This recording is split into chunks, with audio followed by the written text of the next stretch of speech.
चिन्तासन्तानहन्तारो यत्पादाम्बुजरेण वः स्वीयानां तान्निजाचार्यान् प्रणमामि मुहुर्मुहुः। यदनुग्रहतो जन्तुः सर्वदुःखातिगो भवेत् तमहं सर्वदा वन्दे श्रीमद्वल्लभनन्दनम्। अज्ञानतिमिरान्धस्य ज्ञानाञ्जनशलाकया चक्षुरुन्मीलितं येन तस्मै श्रीगुरवे नमः। नमामि हृदये शेषे लीलाक्षीराब्धिशायिनम् लक्ष्मीसहस्रलीलाभिः सेव्यमानं कलानिधिम्। चतुर्भिश्च त्रिभिस्तथा षड्भिर्विराजते योऽसौ पञ्चधा हृदये मम। करवार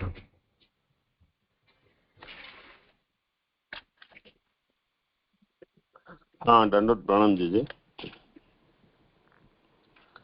अभी श्री भागवत सुबोधिनी जी अध्ययन के अंतर्गत हम द्वितीय स्कंद ज्ञान लीला अंतर्गत प्रकरण 1 तत्वज्ञान, प्रकरण 2 तत्प्रसाद का अवगाहन कर लिया। इसके पश्चात प्रकरण 3 मनन यानी कि विमर्श का हम अवगाहन कर रहे हैं, जिसमें अध्याय 5, 6, 7, 8 का अवगाहन संपन्न करके अब प्रकरण 3 का अध्याय 9, जिसमें जीव और ब्रह्मन विषयक संदेह का निवारण और चतुश्लोकी भागवत कहा जा रहा है, जिसमें कल हमने श्लोक 23 पर्यंत पारायण किया, जिसका आगे के श्लोकों से पूर्वापर संबंध समझ के मैं आगे 24 से 28 श्लोक का पारायण करूंगा। हमने देखा कि श्लोक 20 में भगवान ब्रह्मा जी को वर मांगने के लिए प्रेरणा कर रहे हैं, और श्लोक 21 में भगवान कह रहे हैं कि जो विश्व संबंधी पदार्थों की उत्पत्ति हुई वह तप करने से नहीं, किंतु मेरी ऐसी इच्छा के कारण हुई, और उसमें प्रभु का ही प्रभाव ही है, ऐसा हमने समझा।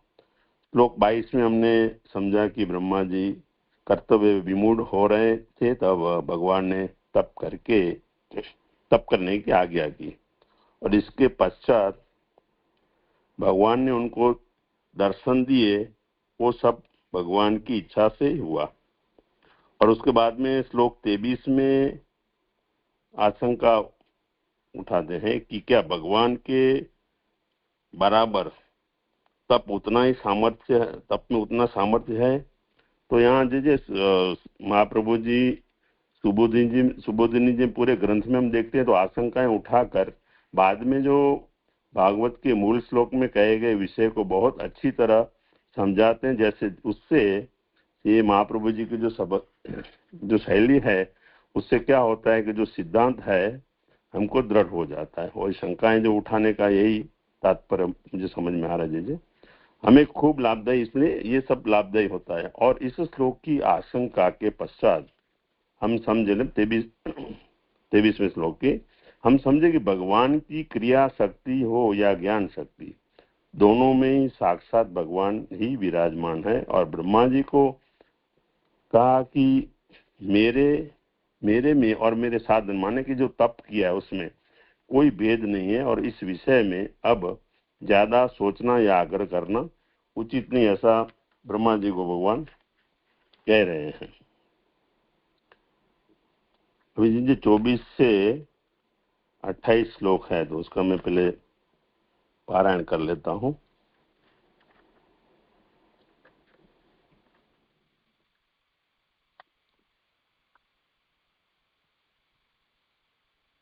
श्लोक 24।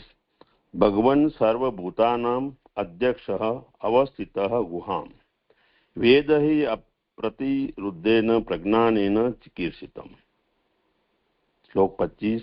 तथापि नाथमानस्य नाथनाथय नाथितम् पर अवरे यथा रूपे जानियाम ते तु अरूपिणः। श्लोक 26। यथा आत्ममाया योगेन नाना शक्ति उपबृहितम् विलुम्पन विसृजन गुणहन बिभ्रत आत्मानम आत्मना। श्लोक 27। क्रीडसी अमोघ संकल्प कृणनाभि यथा उर्णते तथा तद विषयाम देहि मनीषाम मयि माधव। श्लोक 28। भगवत शिक्षिताम अहम कर्वाणि ही अतंद्रित न इमान प्रजासर्गम बद्धेयम यद अनुग्रहात्। अब ये श्लोकार्थ ले रहा हूँ। हे भगवान, श्लोकार्थ, हे भगवान, आप सब प्राणियों के साथी हो, अतएव प्रत्येक के हृदयाकाश में विराजते हैं और मेरे भी। अतः एव अपने अनिवार्य विज्ञान के द्वारा मेरे कर्तव्य की इच्छा को भी जान ही रहे हो। ये श्लोक 24 का यहाँ श्लोकार्थ हुआ। तथापि जो कुछ मैं मांगू उसे पूरी करो। मेरी यह याचना है कि अरूपी आपके दो रूप हैं, एक असंग सबसे अलग रहने वाला, दूसरा सत्संग सबके समझ में आ सके ऐसा। इन दोनों रूपों का और ऊपर कहते हैं। अतः वह पहली मांग तो यह है कि मैं आपके इन दोनों रूपों को समझ जाऊं। ये श्लोक 25 का श्लोकार्थ हुआ। भी आगे दूसरा यह है कि आप अपनी निज शक्ति को सम्मिलित रखकर उसकी अवान्तर अनेक शक्तियों से युक्त होकर इस आत्मरूप जगत को अपने आप ही कभी छिपा लेते हो, कभी छोड़ देते हो, कभी ग्रहण करते हो, कभी पोषण पहुंचाते हो। ये श्लोक 26 का श्लोकार्थ हुआ। आगे इस तरह अव्यर्थ इच्छा वाले, मतलब सत्य संकल्प है, भगवान की जो इच्छा है वो अव्यर्थ इच्छा वाले, आप जैसे मकड़ी अपने जाले से खेल करती है उसी तरह आप भी खेल करते रहते हो। मैं चाहता हूं कि ये ऐश्वर्यपति इन सब विषयों की बुद्धि मुझ में भी कर दी जावे। अभी ये यहाँ श्लोक 27 का हुआ श्लोकार्थ। अभी आगे और एक यह भी प्रार्थना है कि प्रजा सर्ग के विषय में आप मुझे कुछ शिक्षा दीजिए। आपकी शिक्षा को मैं सावधान रहकर पालन करूंगा और जिस सिखावन के अनुग्रह में मैं विश्व रचना करते समय उस कार्य में आसक्त हो न जाऊं। ये जहाँ जी श्लोकार्थ हुआ। अभी मैं आगे सुबोधनी जी ले रहा हूँ व्याख्यार्थ। इस वाक्य तो यहाँ पे जो ये अभी आ रहा है, तो ये जो उत्थानी का है उसके सुबोधनी जी थोड़ा आगे शुरू होंगे, तो ये मैं कर लेता हूँ व्याख्यार्थ। इस वाक्य में ब्रह्मा ने 4 पदार्थ चाहे हैं। तो यहाँ पे जो ये इस श्लोक का आभासार्थ रह गया है। जी हाँ, जी मैं वो अभी निकाला, देख लिया अभी, जैसे कि हाँ करता हूँ। इस तरह जब भगवान ने युक्ति पूर्वक ब्रह्मा को वर मांगने के लिए आज्ञा की, तब ब्रह्मा भी पहली आज्ञा में जो उसे भूल से दोष मालूम दिखा था उसका परिहार करता हुआ वर को प्रार्थना करता है। भगवान सर्वभूतानाम इत्यादि 5 श्लोक से। तो अभी ये जो प्रभु ने 20वें श्लोक से अपन देखा कि उन्होंने प्रेरित कर रहे हैं भगवान ब्रह्मा जी को कि आप ये युक्तियां बता रहे हो, तो युक्ति पूर्वक जो ब्रह्मा जी को समझा रहे हैं। तो आगे मैं ये व्याख्या देता हूँ। इस वाक्य समूह में ब्रह्मा ने 4 पदार्थ चाहे हैं। 4 पदार्थ जो श्लोक के हिसाब से आ रहा था, तो प्रार्थना दोष का परिहार एक, दूसरा भगवान के स्वरूप का यथार्थ ज्ञान, तीसरा लीला विषयक सुदृढ़ बुद्धि, और चौथा प्रजा सृष्टि करते हुए असंगतता और अनुग्रहता। ये आगे सुबोधनी में भी आएंगे। तो 4 पदार्थ 4 है। उनमें पहली प्रार्थना दोष दूर करने की विषय की है। तो कहता है कि हे भगवान, पहले सहसा भगवान के सामने आ जाने से वक्ता को कुछ घबराहट हो गई थी, इसलिए कुछ भी बोल न सका, बोलने का सामर्थ्य दब गया।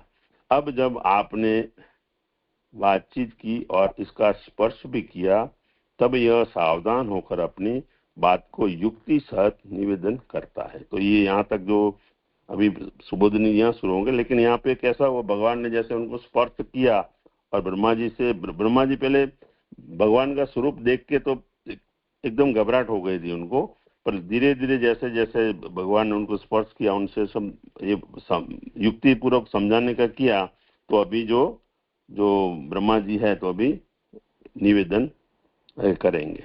तो यहाँ से अभी जो ये ना सुबोधनी जी शुरू हो रहा है कि भगवान इस संबोधन का प्रयोग करके ब्रह्मा यह स्पष्ट करता है कि मैं आपके इस समय के स्वरूप को समझ गया हूँ। तो ब्रह्मा जी यहाँ कह रहे हैं कि अभी इस समय का जो आपका स्वरूप है उसको मैं अच्छी तरह समझ गया हूँ। आप ऐश्वर्य आदि युक्त हो, आप सबके आंतरिक आत्मा हो, सबके हृदय की बातों को जानते हो, इसलिए जो कुछ मेरा मनोरथ है उसे आप जान ही रहे हो। तो फिर समझी हुई बात को कहना पिसे हुए को पिसना मात्र है। तो ये जो कह रहेगा अभी, तो आप जब समझ रहे हो तो मेरे को जो वही बात आपको करना है, तो जैसे पिसा हुआ तो वही बात को रिपीटेशन करना है, ऐसा आप तो समझ रहे हो। तो फिर समझी हुई बात को कहना पिसे हुए को पिसना मात्र है। अब मैं क्या निवेदन करूं, फिर भी यदि आपकी यही इच्छा हो कि यह कुछ मांगे तो दूं, ये बात दूसरी है। तो अभी यहाँ कह रहे हैं तो भाई ब्रह्मा जी तो इतना तो उनको समझ में आ गया कि प्रभु अभी इनके सब जो बातें जो समझ रहे हैं, सब उनके दिल मन में जो है वो समझ रहे हैं, लेकिन फिर भी वो ऐसा उनको समझ में आया कि भगवान जो है उनको प्रेरित कर रहे हैं वर मांगने के लिए। तो वो कह रहे हैं कि यहाँ जो कुछ मांगो तो दूं, ये बात दूसरी है।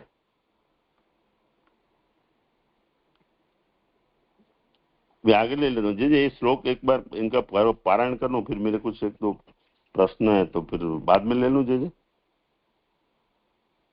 क्या पारायण हो गया ना? जो पारायण ये कर रहा हूँ अभी 24वां जो सुबोधिनी जी है ना, 24वें श्लोक पर्यंत तक का पहले इसका एक कर लूं पारायण 24वें श्लोक का सुबोधिनी जी का, बाद में अगर कोई प्रश्न है तो वहां लेते हैं, ऐसा करें जी।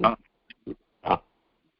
अथवा किसी को यह संदेह हो कि लोग भगवान का तत्व क्यों नहीं जान सकते, तो ब्रह्मा कह सकता है भगवान अर्थात आप भगवान है, इसलिए आपका रहस्य जानना कठिन है। ये सबको ये मतलब जो संदेह कर रहे हैं कि ऐसा क्यों नहीं, हम ब्रह्मा कहते हैं कि भाई ये भगवान है और इनका जो रहस्य जानना कठिन है। इस पक्ष में भी भगवान की सर्वज्ञता प्रकट की, जो संबोधन किया है भगवान सर्वभूता नाम, तो इधर ये उसका भगवान जो शब्द है उसका यहाँ तात्पर्य समझा रहे हैं। अतएव अपना मनोरथ करने की अपेक्षा नहीं है, किंतु आपकी आज्ञा का पालन करना तो आवश्यक है। अभी ब्रह्मा जी यहाँ समझ रहे हैं कि अभी मेरा कोई मनोरथ करने की कोई जरूरत नहीं है, लेकिन अभी प्रभु जब आज्ञा कर रहे हैं तो उसका पालन करना उनका धर्म है। यह बात दूसरे श्लोक में स्वयं कहेगा। अभी तो भगवान के विषय में जो कुछ उसे प्रकाशित कर रहा है, वर्तमान सभी पदार्थों के आप अध्यक्ष हैं, अर्थात सबको सब कार्यों में प्रवृत्त करते हो और सबको अपने नियम में रखते हो। जैसे लोक में कर्माध्यक्ष होते हैं, जैसे कोई लीडर होता है लोक में, कैसा होता है लोक में, जैसे बता रहे कर्म कोई भी काम हो रहा है तो एक अध्यक्ष होता है, उसके पीछे पीछे सब चलते हैं। तो यहाँ जैसे लोक में कर्माध्यक्ष होते हैं, इस तरह से आप सारे विश्व के अध्यक्ष हैं। इससे यह स्पष्ट किया कि भगवान की आज्ञा के बिना पदार्थों का कोई भी बाह्य किंवा आंतर धर्म पैदा नहीं होता। ये तो ब्रह्मा जी इतना ये समझ लिए कि यहाँ पे भगवान के आज्ञा के बिना जो है पदार्थ का कोई भी बाह्य और आंतर धर्म पैदा होता ही नहीं है। मेरे हृदय में जो कामना उत्पन्न हुई है उसे आपने ही पैदा की। अभी ये भी ब्रह्मा जी यहाँ कह रहे हैं कि जो ये कामना भी जो भी भगवान ने जान लिया है, कामना भी है कुछ ऐसे, तो बोल रहे ये जो कामना जो हो रही है मेरे हृदय में, तो वो भी आपने ही पैदा की है और अब आप ही उसकी पूर्ति भी करोगे, इसका भार मुझ पर नहीं है। अपने पुत्रों का भरण पोषण सब कोई करता है। तो ये ब्रह्मा जी कह रहे हैं कि मैं आपका पुत्र हूं, तो आप भरण पोषण पुत्रों का तो सभी करते हैं, तो आप भी मेरा ये ऐसा पोषण करेंगे। और फिर आप सबके हृदयाकाश में अपने स्वरूप से भरकर बैठे हो, इसलिए आपको सबकी इच्छाएं समझ में आ रही है। तो अभी जीव मात्र की जो इच्छाएं हैं भगवान को तो समझ में आ ही रही है, ऐसा ब्रह्मा जी कह रहे हैं। और आगे क्या अपना और क्या सबका कर्तव्य है सो भी आप जानते हैं। अभी कर्तव्य भी सभी का प्रभु जानते हैं, क्योंकि आपका ज्ञान सर्वोत्कृष्ट है। ये जो ज्ञान है भगवान का वो सबसे उत्कृष्ट है, कालादि से न रोका जा सके ऐसा है। सभी ज्ञान काल आदि से रुक सकते हैं, लेकिन भगवान का जो ये ज्ञान है उत्कृष्ट, तो उसको काल से रोका नहीं सकता। कार्य को समझने के समय, कार्य को करने के समय और उसके सर्वांशों तक पहुंचने के लिए भी किसी अंश में भी आपके ज्ञान की कोई भी किसी तरह भी रुकावट नहीं कर सकता। सबकी इच्छाओं को आप ही पैदा करते हैं। जहाँ इच्छाएं पैदा होती है उसी स्थान पर विराजमान रहते हो। अतः वो आपका सब कुछ जाना हुआ है, इसी से न तो आपको कुछ पूछने योग्य है और न मुझे कुछ कहने योग्य है। तो यहाँ तक दीजिए ये 24वां श्लोक जो है यहाँ सुबोधनी यहाँ पर संपन्न हुए। तो एक जो दीजिए मेरे को ये प्रश्न था कि जो कामना बोले ना, ये मेरे जो कामना हो रही है, तो इससे तो मेरे को थोड़ा ये समझ में आ, लेकिन किसी को भी जीव को जो भी कामनाएं हो रही है तो क्या ये प्रभु उसके प्रेरक है? एक मेरा ये प्रश्न है। हाँ, तत्व के दृष्टि से तो कामना ही नहीं, सभी कुछ, सुखम दुखम भवो भावो भयंचा भयमेव च अहिंसा समता तुष्टि तपोदानम यशो यश भवन्ति भावा भूतानाम मत्तैव पृथक विधाः, ऐसे भगवान गीता में आज्ञा करते हैं। तो सभी प्रकार के जो भाव हैं वो सब को प्रकट करने वाले भगवान ही। तो जे कई बार ऐसे कोई भाव जो है अपने को लगता है कि ये भाव दूषित आ गया मेरे को, तो अपने को ऐसे आत्मग्लानि होती है, तो वो कैसे समझने दीजिए? वो बात सही है। इसमें ऐसा है कि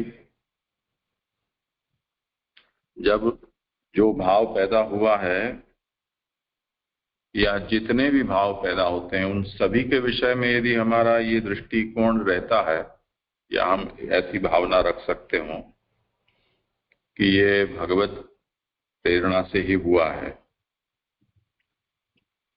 यानी हमारी इस विषय में कंसिस्टेंसी हो, तब तो लीलात्मकता हमें समझ में आ रही है। और उस स्थिति में हम अपनी अहंता ममता को या किसी दूसरे की अहंता ममता को बीच में लाए बिना उसे शुद्ध लीला के रूप में देख रहे हैं, ये सिद्ध होता है। हरि सर्वम निजेच्छातः करिष्यति, ये विवेक जो है उस तरह से। पर अगर किसी विषय में हमको ये होता है कि ये तो मेरी भावना है, और किसी विषय में ऐसा होता है कि ये भगवान की प्रेरणा है, तब तो फिर हम निष्पक्ष रूप से सभी चीज को भगवत लीला या भगवत प्रेरणा के रूप में नहीं देख पा रहे हैं। तो उस स्थिति में तो फिर जो हम कर रहे हैं वो हमारी अहंता ममता से प्रेरित है,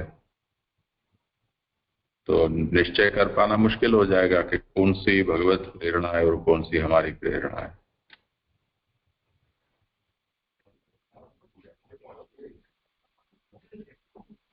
हाँ जी, अच्छी तरह समझ में आया।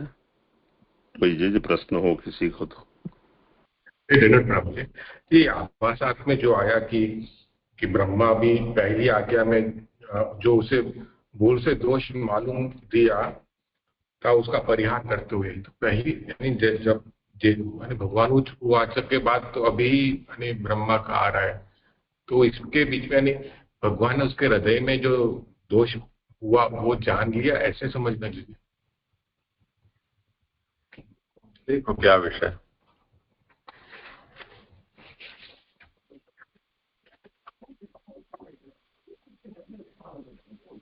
कौन म्यूट है? जी कल्पेश भाई थोड़ा स्पष्ट कीजिए, मैं एक अच्छी तरह समझा नहीं, मेरे को आवाज नहीं आई बरोबर। आभासात में जो आया ना कि यानी ब्रह्मा को वर मांगने के लिए आज्ञा की, तब ब्रह्मा भी पहली आज्ञा में जो उसे भूल से दोष मालूम दिया था, ये इसका थोड़ा स्पष्ट करना था। यानी जो दोष कैसे, कौन सा दोष, क्योंकि यानी भगवान उवाच के बाद तो अभी ब्रह्मा का आ रहा है वो ब्रह्मोवाच, तो ये दोष कैसे समझना चाहिए? यानी भगवान ने उनके हृदय में जो पीछे तो समझाया कि यानी मांगना नहीं चाहिए आदि वगैरह, तो वो उस दोष की बात हो रही है यहाँ पे कल्पना से मेरे को ऐसा समझ में आ रहा है कि पहली बार जब जो ब्रह्मा जी को प्रभु ने आज्ञा की सृष्टि सर्जन की, तो तभी ब्रह्मा जी को एक कर्ता भाव पैदा हुआ था कि मैं कैसे करूंगा, मैं कैसे करूंगा। लेकिन जब तप किया, प्रभु ने उनको दर्शन दिए, जब भी उनको ब्रह्मा जी को जब भी समझ में आया कि ये जो मैं समझ रहा था आगे, जो मेरा कर्ता भाव से मैं जो समझ रहा था वो ये बात नहीं है, लेकिन अभी ये प्रभु स्वयं करेंगे, तो जब भी वो ब्रह्मा जी का जो दोष था, वो जो समझ थी, वो उनका परिहार किया प्रभु ने, ऐसा मेरे को समझ में आ रहा है जी। वहां पे तो ऐसा था कि यानी जब उनका यानी ब्रह्मा जी का प्रागट्य हुआ तब उनको ये कर्ता भाव था, फिर उन्होंने यानी समझ में नहीं आया, तब यानी भगवान के उन्होंने वचन सुने, तब उसके बाद तो फिर तप ही किया, और तब के बाद भगवान प्रसन्न होकर उनको दर्शन और लीला यानी अपने लोक के भी दर्शन कराए। तो तब तो उसके बीच में तो इस प्रकार का कोई यानी दोष का वर्णन नहीं आया। जो आप कह रहे हो वो सही है, लेकिन वो तो यानी भगवान की आज्ञा के पहले की बात है। अब अभी कई बार ऐसा होता है कि हमारे जो बड़े होते हैं वो अपना जो मतलब भाव समझ जाते हैं कि इधर ब्रह्मा जी को जो एक थोड़ा ग्लानि का भाव है ये हुआ है, और ये भगवान ये समझ गए हैं कि इनको ये भाव है, तो भगवान युक्ति करके उनको समझा रहे हैं कि जो तुमने जो समझा था, तो भगवान ने उनको अच्छी तरह सब समझा दिया, तो उनका जो दोष मेरे को ऐसा समझ में आ रहा। नहीं तो फिर जे आप आगे देखिए, मेरे को इतना ही समझ में आ रहा है जे। नहीं, यही बात है। अभी इस श्लोक में जो निरूपण है वो क्या है कि भगवान सर्वभूतानाम अधोक्षोवस्थितो गुहाम अध्यक्षोवस्थितो गुहम वेद यप्रतिरुद्धेन प्रज्ञानेन चिकित्सितम। यानी भगवान आपका जो ज्ञान है वो अप्रतिरुद्ध है, इसलिए मेरे मन में क्या इच्छा है वो भी आप तो जान ही चुके हो। ऐसे ब्रह्मा ने अपनी बात का उपक्रम किया है। उपक्रम किस बात का किया है कि भगवान ने उनको कहा है कि तुम मांगो वर। तो अब ब्रह्मा के मन में जो है वो भगवान तो जानते ही हैं, क्योंकि भगवान का ज्ञान अप्रतिरुद्ध है और सभी के हृदय गुहा में भगवान विराजते हैं, ऐसा भी ब्रह्मा जानते हैं। तो भगवान को उनको इतना समझाना क्यों पड़ा? इससे पहले जो लंबी चौड़ी बात भगवान ने आज्ञा की, तो मांगो, और तुरंत ब्रह्मा मांग लेते। अब यहाँ भगवान उवाच आया, वहां से बीच में कोई ब्रह्मोवाच ऐसा दूसरा कोई उवाच नहीं आया है, पर हम समझ सकते हैं कि वो बात तो यहाँ व्यास जी ने समझ लो कि समाधि में उस अंश को यहाँ प्रकट नहीं किया है कि भगवान ने वर मांगने के लिए कहा, उसके बाद ब्रह्मा ये बोले, फिर भगवान ने उनको ये कहा, फिर ब्रह्मा ये बोले, पर कुछ संवाद इस बीच में हुआ है जिसमें ब्रह्मा मांगने से आनाकानी कर रहे हैं। तो उनको आचार्य चरणों ने सुबोधि जी में वो ब्रह्मा के मनोभावों को प्रकट किया है कि वो मांगना उचित नहीं लग रहा है उनको, और तपस्या से उनको जो सिद्धि प्राप्त हुई है उसी तरह से जरूर पड़ने पर और साधन करके भी वो बाकी की सिद्धियां वो प्राप्त कर सकते हैं इत्यादि। तो मांगने में उनको जो दोष की प्रतीति प्रथम हुई थी उनका अभी यहाँ पर निराकरण करते हुए पीछे वर मांगेंगे, ये बात कही जाए। जी जी जी, अच्छी तरह से करो आगे। प्रणाम जी जी। जी जी, यहाँ पे ये जो पहली लाइन जो आई ना, यानी व्याख्यात जो स्टार्ट हो रहा है, तो ओरिजिनल ही है इसमें ही कि इस वाक्य समूह से ब्रह्मा ने 4 पदार्थ चाहे हैं। उसमें पहली प्रार्थना दोष दूर करने के विषय की है। तो जी यहाँ पे हमने अभी यानी वो बात आएगी या अभी तक आ गई? क्योंकि अभी तक तो कुछ लिखा नहीं। 24 के जो श्लोक आया उसमें तो कुछ दोष दूर करने की बात ही नहीं आई। तो ये ये पूरे 24 से 28 श्लोक की साथ में है, तो बाद में आएगा ऐसा समझना। करें, इनका श्लोक है, समाधान करो। अभी ये प्रार्थना दोष का परिहार, अभी ये जो मतलब ये जो प्रार्थना जो हो रही है उसका जो दोष उनको लग रहा है, तो उसका परिहार करने के लिए जो आप ये प्रश्न कर रहे हैं, तो मुझे इसमें ऐसा समझ में आ रहा है कि ये ब्रह्मा जी जो है वो चारों जो समूह है उसमें ये विषय पूरा आ जाएगा। ऐसा नहीं कि यही श्लोक में आवे, मेरे को ऐसा समझ में आ रहा है। लेकिन चार ये जो श्लोक जो संपन्न हो गए तो उसमें ये जो प्रार्थना दोष का जो परिहार है वो आगे हो जाएगा, ऐसा मुझे ये समझ में आ रहा है। जी जी जी।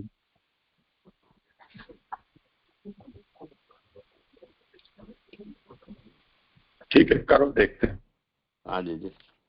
तथापि, अभी ये जो आगे से ले रहे हैं, तथापि आपने जो आज्ञा की उसका पालन करने के लिए तो कुछ करना ही होगा, तो कहते हैं। तो ये जो श्लोक से आ रहा है तथापि नाथ मानस्य, तो यहाँ से अभी ये 25वें श्लोक का सुबोधनी जी हो रहे हैं। तो कहते हैं तथापि केवल एक विनय है कि मेरी याचना योग्य है या अयोग्य, इसका विचार मत करिए। मैं जो कुछ मांगूं उसे कृपा करके दे दीजिए।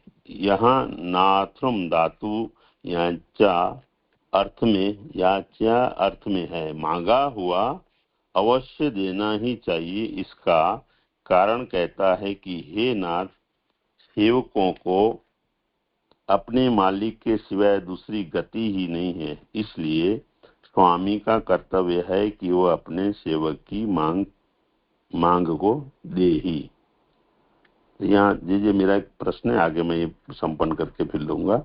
ये जो स्वामी का कर्तव्य है कि अपने सेवक की मांग को ही दे, लेकिन उधर जो सेवक का जो है इसमें कितना हित है वो स्वामी को समझना चाहिए, ऐसा मेरा प्रश्न है, लेकिन मैं आगे लूंगा। इस तरह प्रार्थना का सामान्य स्वरूप कहकर अब दो प्रार्थना विशेष कहता है कि परावर इत्यादि। मुझे इस बात का बड़ा संदेह रहता है कि सर्वश्रेष्ठ आप कौन है और आपसे अश्रेष्ठ पदार्थ कौन है।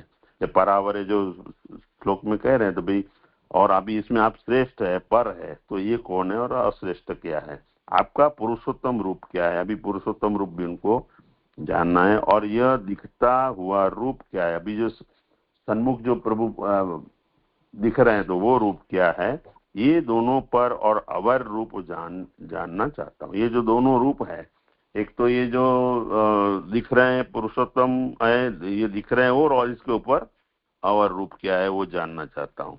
कहने का तात्पर्य यह है कि पुरुषोत्तम पर रूप और अक्षर अवर रूप, प्रगट अवर रूप और अप्रगट पर रूप, यहाँ लिखा है पर रूप, अवतार अपर रूप और अवतारी पर रूप, इन सब के स्वरूपों को मैं जानना चाहता हूँ। आप मुझे ऐसा वर दीजिए कि मैं ये सब कुछ समझ जाऊं। तो अभी ये जो ब्रह्मा जी जो मांग रहे हैं वो ऐसा समझ में आ रहा है कि पर स्वरूप जो अभी अक्षर है सामने जो दिख रहे हैं वो अवर, तो ये इनका जो ब्रह्मा जी का वही तात्पर्य है कि आपका जो मुख्य जो स्वरूप है वो मुझे समझाइए। यदि कोई कहे कि ये सब ईश्वर के रूप तो वेदों में ही प्रसिद्ध है, तो वेदों में तो कई प्रभु के जो है रूप प्रसिद्ध है, वेद के अनुसंधान करने पर समझ में आ सकते हैं। तो अभी तो ये यहाँ कह रहे हैं कि वेद से भी आप समझ सकते हो, तो जितने जो प्रभु के रूप हैं वो वेदों में सब कहे गए हैं, वहां से ही जान लीजिए। वरदान मांगने की क्या अपेक्षा है। तो ब्रह्मा जी ये जो मांग रहे हैं ना कि मेरे को ये जो दीजिए मैं समझ जाऊं, आप ऐसा वर दीजिए, तो अबे भाई तो कह रहे तो ब्रह्मा तो वेद तो उनके गर्भ में है, तो ब्रह्मा को इतना ये भगवान से मांगने की क्या जरूरत है। उसके उत्तर में कहते हैं कि ते तु अरूपीण, तू शब्द कहता है कि वेद के अन्वेषण से आपके वास्तविक स्वरूप का बोध होना अशक्य है। जो यहाँ जो श्लोक में मूल में कहा है ना कि जानियाम ते तु अरूपिणा, तो अभी यहाँ पे ब्रह्मा जी कह रहे हैं कि भाई आप अरूपिण, आपका रूप जो है वो ऐसे अरूपिण है, तो वो मुझे समझना है। तू शब्द कहता है कि वेद के अन्वेषण से आपके वास्तविक स्वरूप का बोध होना अशक्य है। वेद में जितने भी रूपों का निरूपण है वे सब ईश्वर के है। आपका ऐश्वर्य स्वरूप भी एक है, अतएव वेदोक्त वे सब रूप ऐश्वर्य संबंधी ही है, ईश्वर के ही है। वेद प्रतिपादित सब रूप एक ईश्वर के ही है। वीर्य, यश, श्री, ज्ञान और वैराग्य धर्म संबंधी 5 रूप आपके अन्य भी है। तो अभी ये जो अरूपिण से क्या ले रहे हैं कि वेद में जो है वो तो ईश्वर के रूप है, तो अभी इससे ऊपर भी कुछ है हम के और इसके आगे भी है। तो वो जो है वो ब्रह्मा जी को समझना है कि ये वीर्य, यश, श्री, ज्ञान और वैराग्य धर्म संबंधी जो 5 रूप आपके हैं, तो उधर ये जो मेरे को ऐसे समझ ले भाई जैसे जगत रूप है, सर्वव्यापकता है, तो ये जो उस तरह से समझ में आ रहा है 5 रूप जो है, इतना होते भी आपका निरूपण पूरा नहीं हो जाता। तो नेति नेति है, मतलब आपका इतने से निरूपण पूरा नहीं होगा। आप तो अनिरूपित अकथित ही रह जाते हो। मैं इस समय आपके इन धर्म गुण संबंधी 6 रूपों का प्रश्न नहीं करता हूं। तो ये जो धर्म रूपीय 6 गुणों का मैं ये नहीं कर रहा हूं, किंतु पर और अवर रूपों को जानना चाहता हूं, जिस समय आपके निज स्वरूप का अनेक धर्म रूपों से बहुभवन हुआ, उस समय के वे धर्म रूप हो कि वह अनंत हो, भले रहे आवे, मुझे उनके विषय में जिज्ञासा नहीं है। तो ये जो वेद में जो कहे गए हैं और जितने हैं, लेकिन उनको अभी एक ही जिज्ञासा है कि पर और अवर रूप जो है उसको ही मेरे को जानना है। ब्रह्मा जी समझ रहे हैं कि ये जो जितने गुण हैं, जितने ये 5 रूप बताए, उससे भी जो अधिक ऊपर जो है उसको मेरे को ब्रह्मा जी को उनको जानने की जिज्ञासा है। मैं तो यह जानना चाहता हूं कि जो धर्माकार से भी कभी प्रकाशित नहीं हुआ है, सर्वथा बुद्धि और शब्द दोनों से अभी अस्पृश्य है, उस मूल रूप का जो सर्वश्रेष्ठ स्वरूप है वो क्या है? वह रूप पर कहा जाता है। और दूसरा अवर रूप वो है जो धर्माकार दी रूपों से प्रकाशित होने के अनंतर जगतवर्ती सभी रूपों के द्वारा सर्वत्र फैल चुका है। इन दोनों के जान लेने का वर मैं चाहता हूँ। इससे मुझे आपके सर्वादि और सर्वांतिम, आदि हो ना, सर्वांतिम मतलब सर्व आदि रूप और अंतिम रूप का परिज्ञान हो जावे। तो अभी ये जो भगवान यहाँ दिखलाई दे रहे हैं वो, और जो आदि है वो, और अंत, तो सब जो मेरे को दिखलाई देवे। और साथ में मुझे यह भी समझ में आ जाए कि मेरा इतना कर्तव्य है, यह समझ हो जाना भी मेरी कर्म का अंग है, क्योंकि यह ज्ञान पदार्थ कर्म के लिए है, शेष पदार्थत्वात् इस न्याय के अनुसार पर ज्ञान कर्म का अंग है। अब जैसे जे मेरे को इसमें 2-3 प्रश्न है, ले लो जे। हाँ कर लो बस। हाँ जी, इधर ये कहा न पेज नंबर 439 पे कि इसलिए स्वामी का कर्तव्य है कि वह अपने सेवक की मांग को दे ही। तो अभी यहाँ ब्रह्मा जी तो समझ में आ जाता है कि ब्रह्मा जी का विवेक है, लेकिन ये जो यहाँ कहा न स्वामी का, ये तो स्वामी को ये भी तो सोचना है ना कि भाई जो पिता है तो पुत्र के लिए सोचेगा न, इनका जो देने का जो मांग रहे हैं तो यथोचित है कि नहीं है। तो ये जो मेरे को जे इतना ये वाक्य से समझना जे।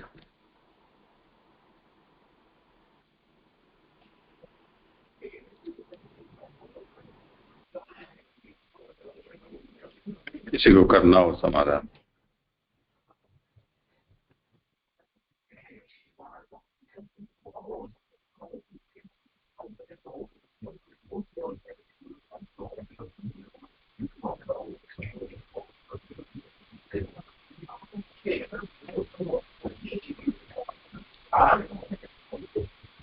मूल में जो ये कहा है ना कि तथापि नाथमानस्य नाथ नाथाय नाथितम, नाथित का मतलब याचित। तो याचना करने वाले को जो याचना की जा रही है उसे वो प्रदान करना चाहिए, क्योंकि आप नाथ हैं। उसे समझा रहे हैं कि स्वामी ही सेवकेभ्य प्रयच्छत्येव अनन्य गतिकत्वात् तेषां। जो सेवक है वो अनन्य सेवक, तो जिसका और कोई नहीं है और जिस स्वामी का शरण उसने ग्रहण किया है, तब फिर स्वामी का एक कर्तव्य हो जाता है कि अपने अनन्य सेवक को वो प्रदान करे उसका इच्छित पदार्थ।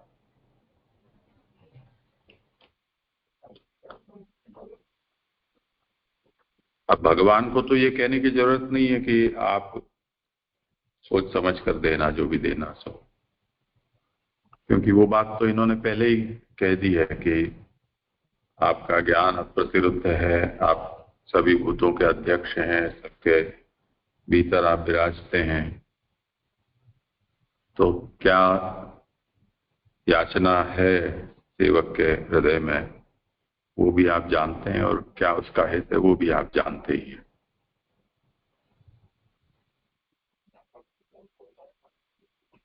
ये क्या है कि आगे जिस तरह से प्रार्थना के लिए भगवान ने कहा वर मांगने के लिए, और ब्रह्मा ने संकोच का अनुभव किया,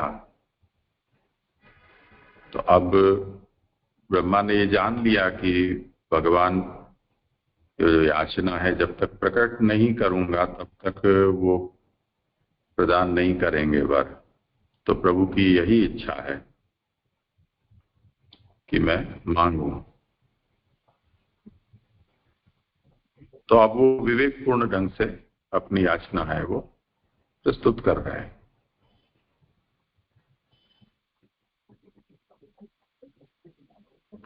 जी, इधर समझ में आया कि मालिक के सिवाय दूसरी गति ही नहीं है करके। हाँ जी, दंडवत प्रणाम जी। एक यहाँ 440 पेज में ऊपर से जो छठी लाइन है उसमें आया है 5वीं लाइन में, इस वेद में जितने भी रूपों का निरूपण है वे सब ईश्वर के हैं। आपके ऐश्वर्य रूप स्वरूप भी एक है, ऐश्वर्य स्वरूप भी एक है, अतः एवं वेदों के सब रूप ऐश्वर्य संबंधी ही है। ये समझ में नहीं आया। और इसके अनुसंधान में यहाँ जो बताया वीर्य यशस्वी ज्ञान और वैराग्य धर्म संबंधी 5 रूप है, तो यहाँ सड़गुण में ऐश्वर्य को नहीं लिया है। और ऊपर बता रहे हैं कि ऐश्वर्य स्वरूप ये ईश्वर वेदों में जितना भी निरूपण है भगवान का ईश्वर का वो सब ऐश्वर्य स्वरूप है, ऐसा कुछ इसमें समझ में आ रहा है। तो वो समझ नहीं पड़ रही चीजें। करो समाधान। जी जी, मैं भी इधर ही अभी करने वाला था। इसमें मैं भी और ऐड करके आप ही जे करवाइए कि इसमें जो आगे भी कहा है कि वीर्य यश श्री ज्ञान और वैराग्य धर्म संबंधी 5 रूप आपके अन्य भी है। तो ये जो 5 रूप है और ये जो 6 गुण है, तो कौन से जो रूप है और इसमें जो किससे समाविष्ट होंगे गुण, ये भी मेरे को जो आप इधर ऐसा समझ में आ रहा है कि ऐश्वर्य गुण जो है अभी प्रोमिनेंट इधर है अभी जो है तो वो संबंधी है। और इसमें भी ऐसे ही ऐश्वर्य गुण, बाकी जो गुण है वो इस तरह से जो बोले 5 रूप आपके अन्य भी है। तो उधर मैं भी जी मेरे को ये स्पोर्ट नहीं हो रहा था, मैंने एक प्रश्न यहाँ बना के रखा, तो आप जी करवाइए। कुछ और किसी को कुछ कहना हो?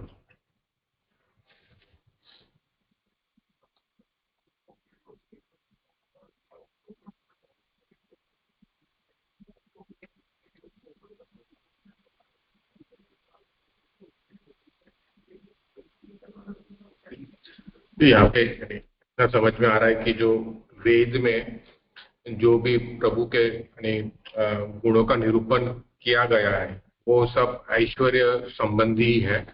इसके अलावा प्रभु के 5 गुण भी है जो अन्य जगह पे शायद पुराण या स्मृति में वो वर्णित हो। तो इस प्रकार से समझ है तो 6 गुण, लेकिन वेद में मुख्यतया सब कुछ प्रभु का ऐश्वर्य संबंधी है, ऐसा समझना। फिर तो भगवान की व्याख्या में कैसे फिट होगा? ईश्वर की व्याख्या में वो जब एक ही गुण से वो एक ही गुण वहां पे आपको व्याप्त दिखाई दे रहा है, तो फिर वो ईश्वर या भगवान की जो परिकल्पना है वो तो निष्फल हो जाएगी ना, निरर्थक हो जाएगी।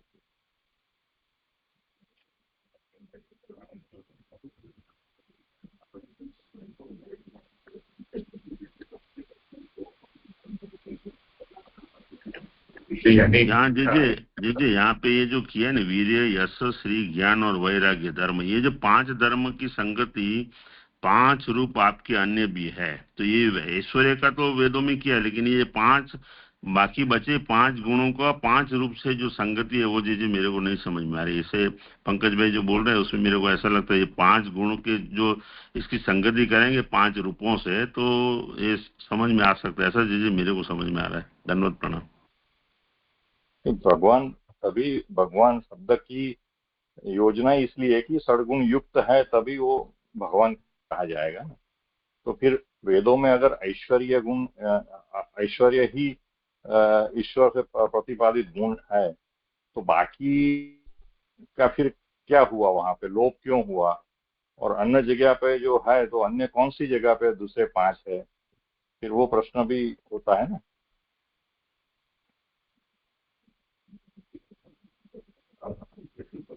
तो वेद जो है वो तो मुख्य रूप से ईश्वर का जो अरूप है उसी का प्रतिपादन करता है। जो रूपी भगवान का स्वरूप है उसका तो पुराण ही प्रतिपादन करते हैं। तो परमात्मा का या ब्रह्म का आत्मा रूप, ब्रह्म रूप जो व्यापक स्वरूप है या सर्व कारण रूप है या अंतर्यामी रूप है, इन्हीं का वेद प्रतिपादन करते हैं ना।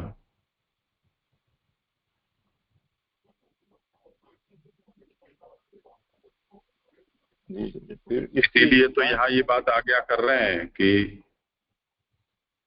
एते परावरे रूपे यानी पुरुषोत्तमाक्षर रूपे आविर्भूत अनाविर्भूत रूपे अवतारावतारी रूपे वा यथा जानीयाम तथा वरोदेय। अब ये जैसे आगे ये विषय आया था कि ब्रह्मा वेद गर्भ है, वेद में भगवान का निरूपण कैसा है वो तो ब्रह्मा खुद जानता ही है,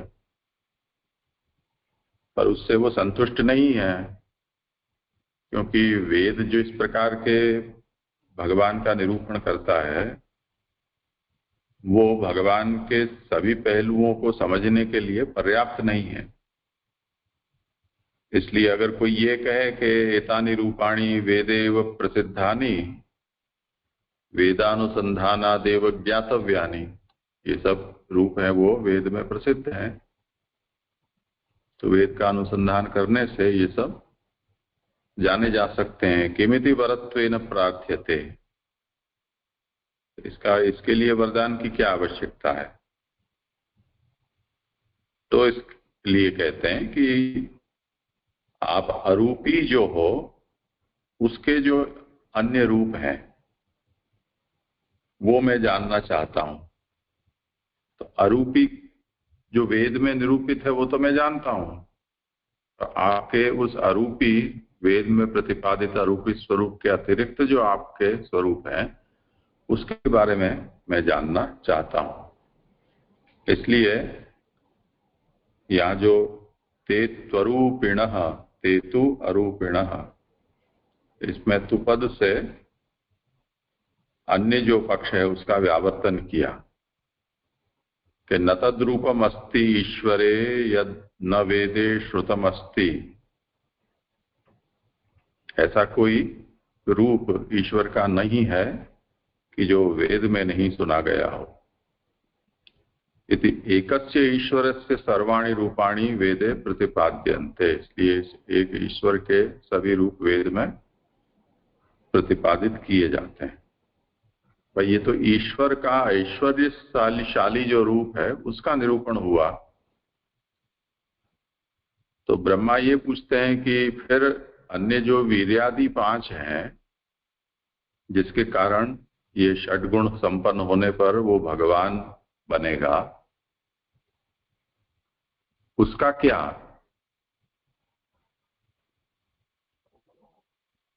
तो तस्माद एतानि न पृच्छन्ते सांप्रतम, इसलिए इस समय मैं उन 6 विषयों के बारे में इस समय तो नहीं पूछ रहा हूं, परंतु मेरा कहने का तात्पर्य ये है कि मूल रूपस्य धर्माकारेणापि अजातस्य यद रूपम परम यद्वा सर्वरूपेण जातस्य पश्चात जायमानम अवरम रूपम ते ज्ञातुम प्रार्थयामि।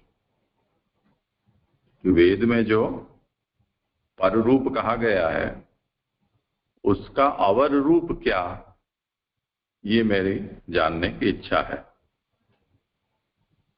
तो वेद वाला रूप तो पता है मुझे, तो अगर पर रूप पुरुषोत्तम है, अवर रूप अक्षर है, पर रूप जो है वो अनाविर्भूत है, अवर रूप आविर्भूत हो, या इसी तरह से अवतार रूप और अवतारी रूप, तो इन सब को मैं जानना चाहता हूं। वो सब बातें वेद में मिलनी संभव नहीं है।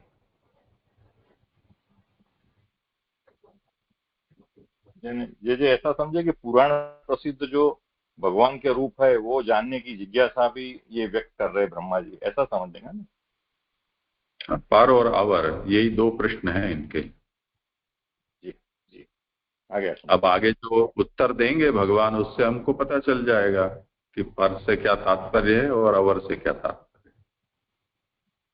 जी जी जी, प्रणाम। जी आपने ये जो कहा ना अभी यहाँ पे अंतर मतलब 5 रूप जो है ना, व्यक्त सर्वरूप, जो ऐसे मेरे को पूरा ये 5 रूप जो बताए ना अन्य अभी, तो इसमें आपने कहा लेकिन मेरे को मैं समझ नहीं पाया। अंतर्यामी भी इसमें आ सकता है जैसे ने? नहीं, ये जो वेद में है वो इस रूप से तो भगवान वेद में प्रतिपादित हैं, वो तो हम जानते हैं, तो ब्रह्मा भी जानते ही होंगे ना।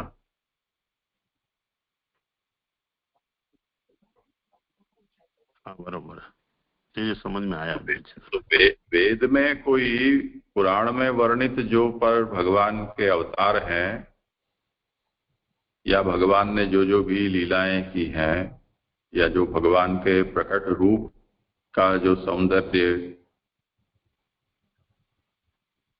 उनके जो नाम, इन सब चीजों का निरूपण तो वेद में नहीं मिलना है ना।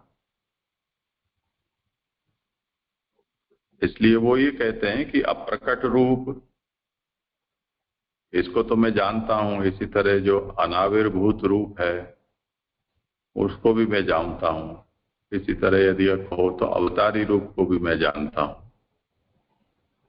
पर जब जब भी भगवान अवतार धारण करते हैं तब सर खुजलाना पड़ता है, क्योंकि निश्चय नहीं होता है कि किसको हम भगवान का अवतार माने और किसको हम जीव या देवता या विभूति माने, क्योंकि उसमें तो बड़ा कंफ्यूजन है। तो जब जब अवतरित हुए तब भी लोगों को ये समस्या रही समझने में, तो बहुत लोग धोखे में रहे, उनको सामान्य मनुष्य ही समझते रहे जीवन भर, और भगवान अवतार कार्य संपन्न करके पधार भी गए, कुछ लाभ ले नहीं पाए वो। तो अवजानन्ति माम मूढ़ाः मानुषिम तनुमाश्रितम, मनुष्य तनु को धारण करता हूं मैं, तो मूढ़ लोग मुझे जान नहीं पाते हैं। अब भगवान का ही ऐसा छलावा जैसा स्वरूप हो अवतार का,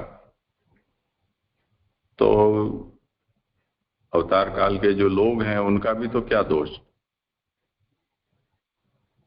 भगवान अगर ऐसे ही प्रकट होते जैसे कि वामन जी इतने बड़े हो गए, मत्स्य इतने बड़े हो गए,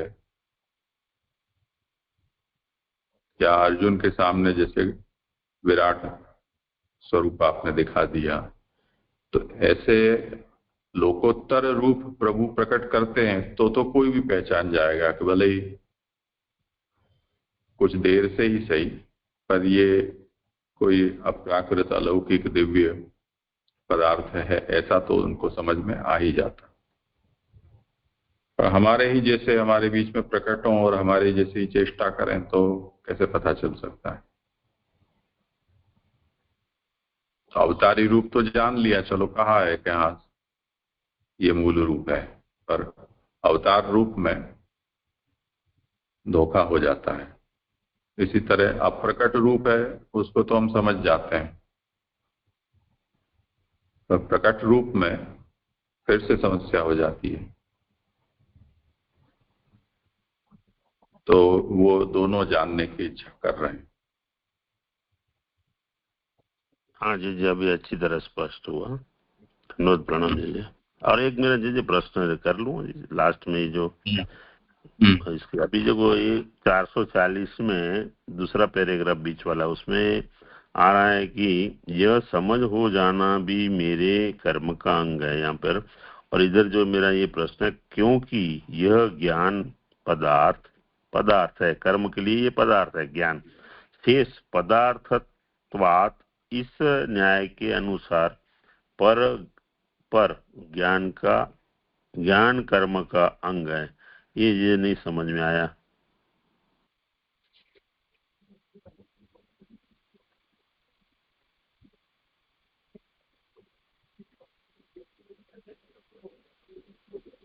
हाँ,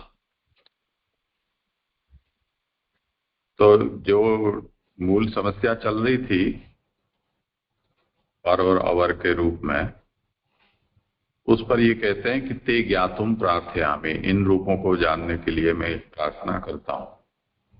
अनेन आद्यंत रूप परिज्ञानम भवति, इससे क्या होगा कि पर और अवर, तो पर है वो आद्य और अवर जो है वो अंत्य रूप,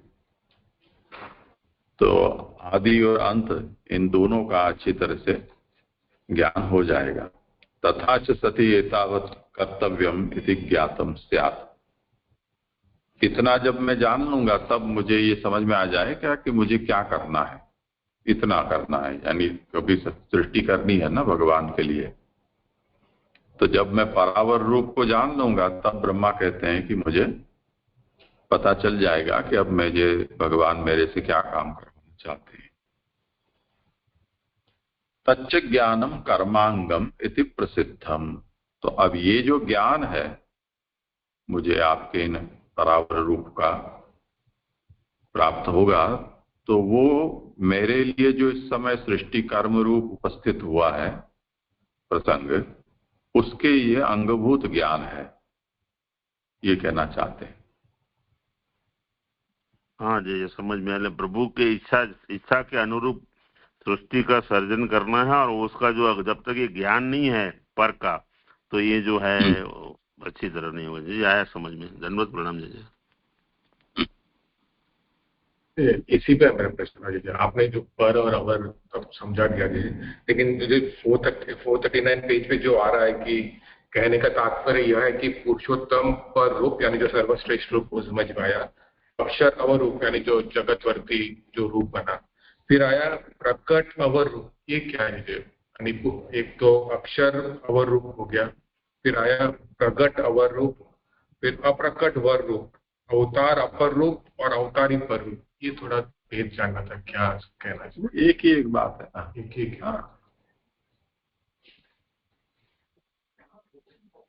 जैसे सत प्रकट है, चित प्रकट है, आनंद अप्रकट है, ऐसे सच्चिदात्मक जगत प्रकट है, अक्षरात्मक अप्रकट है, देह प्रकट है, आत्मा अप्रकट है।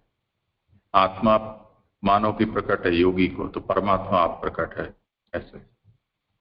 जी। फिर ये शंका और एक होती है कि जैसे इनको जो दर्शन दिया वो तो भगवान के धाम में दिया है ना, अक्षरधाम में भगवान ने इनको ले गए, तो इनको पर के अवर का भी पता चल गया। फिर वहां सकल अवतार अवतारी के दर्शन भी हो देखे उन्होंने लक्ष्मी जी के साथ, अनेक अवतारों यानी अनेक देवतागण भी देखे। तो उससे उनको स्वरूप का पता कैसे नहीं चल पाएगा, जब इतना हर एक भगवान के श्रेष्ठ से श्रेष्ठ रूप में उनको दर्शन हो गया, तो सर्वज्ञान तो हो जाना चाहिए फिर उनको। फिर इनकी ये जिज्ञासा क्यों खड़ी होती है, क्योंकि जो दर्शन दिए हैं वो भी अक्षरधाम में दिए है भगवान ने, उनका धाम धाम निरीक्षण कराया उनको। तो अभी बाकी क्योंकि अवतार भी अक्षर में से ही निकलने वाले हैं ना, जो दूसरे अवतार भी है, अंशावतार है, ये सकल अवतार अवतारी नारायण में से, तो इसमें फिर अपने को इनको क्यों ये जिज्ञासा फिर बनी रहेगी, एक फिर प्रश्न होता है। तो अवर अवतार ये रूप का दर्शन हुए हैं उन्हें,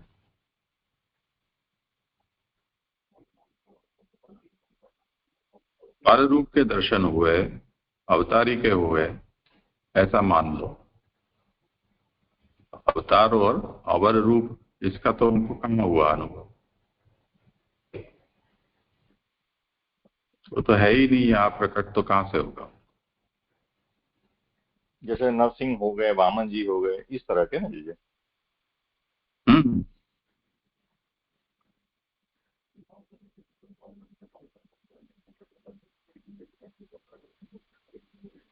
तो पर के जो अवर रूप में विराजते थे जहाँ पे ये ठाकुर जी पुरुषोत्तम, तो वहां तो षडगुण युक्त थे ना।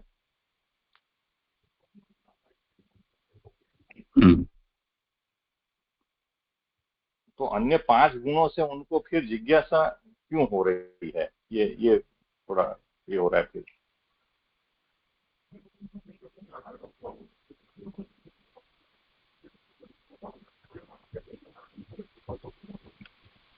भगवान तो सदा सर्वदा सभी गुणों से परिपूर्ण होते हैं,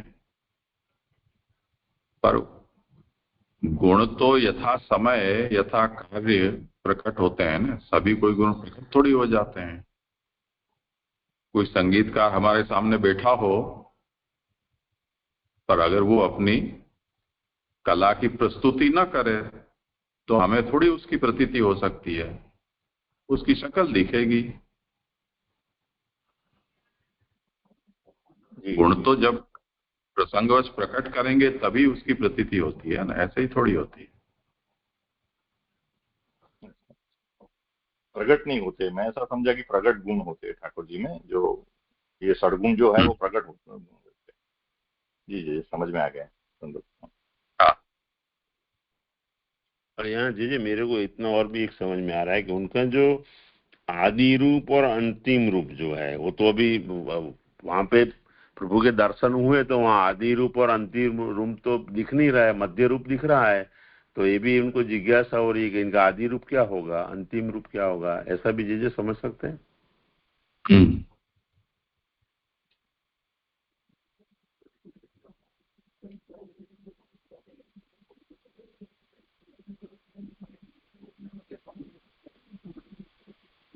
बरोबर है। अभी यही विषय आ रहा है। इस तरह से ब्रह्मा भगवान के आदि रूप और अंतिम रूप के ज्ञान की प्रार्थना करके अब मध्यस्थ सब ही भगवान के रूपों को जान लेने की प्रार्थना करता है, यथात्म माया। ये जो श्लोक अभी यहाँ से शुरू हो रहा है 26वां। इस तरह भगवत कृपा से सब ही भगवान के रूपों को जब ब्रह्मा जान लेगा, तब उन भगवत रूपों के उपयोग के लिए कौन कौन सी सृष्टि बनानी होगी यह सुगम हो जाएगा। अभी इनको ये जो है ये क्यों जानना है कि कितने अनंत रूप है भगवान के, तो उसमें अभी कौन सी सृष्टि बनानी है भगवत रूपों के उपयोग के लिए, तो वो समझने की यहाँ वो कर रहे हैं, विनती कर रहे हैं। सृष्टि रचना किस तरह करना और कैसी सृष्टि करना, यह ज्ञान तो ब्रह्मा को पहले से है ही, इसलिए वह सृष्टि के ज्ञान की प्रार्थना नहीं करता कि वह आगे सृष्टि करने की इच्छा के समय एक एक अंश रूप से उसकी भी प्रार्थना करेगा। मध्यस्थ रूपों के ज्ञान की प्रार्थना का ही स्वरूप विवरण 1.5 श्लोक में है।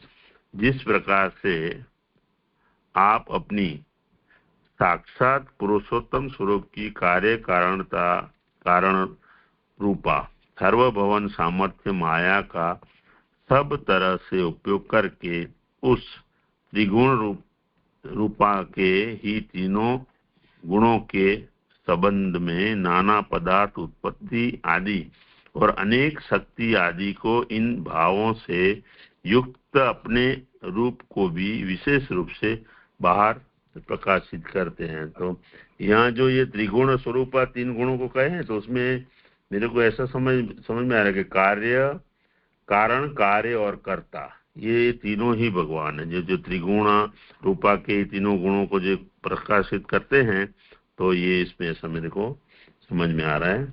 और शक्ति आदि के सहयोग से भगवान का रूप ही विशिष्ट दिखने लगता है, विशेष युक्त लगता है, यह तात्पर्य है।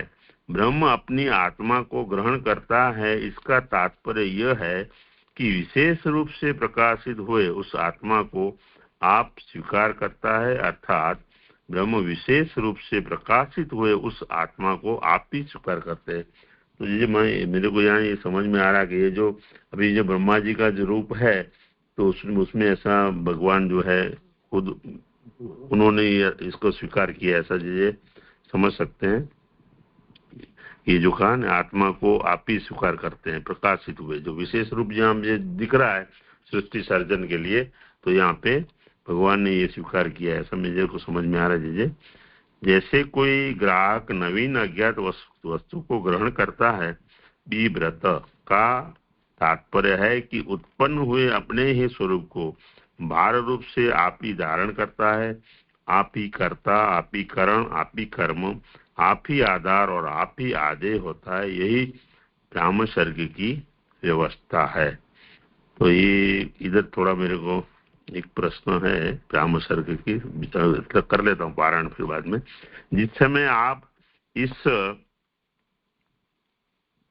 भार को धारण करने की इच्छा नहीं रखते, तब लुम्पन सब सृष्टि का लोप कर देते हो। इस तरह आप ही सर्व कारक रूप में क्रीड़ा करते हैं। यह आपकी क्रीड़ा का ज्ञान मुझे हो जाए, यह मेरी प्रार्थना है। यदि ऐसी कृपा आप कर दें तो मेरा कार्य सुगम हो जाएगा। तो ये जहाँ यहाँ पे 26वें श्लोक का सुबोधनी संपन्न हुआ, लेकिन ये जो यहाँ ब्राह्मण सर्ग की व्यवस्था जो कैसी है, तो जिस समय आप इस बार को, हाँ, तो ये जो वाक्य आया ना, तो ब्राह्मण सर्ग मेरे को जरा स्पष्ट नहीं समझ में आ रहा है।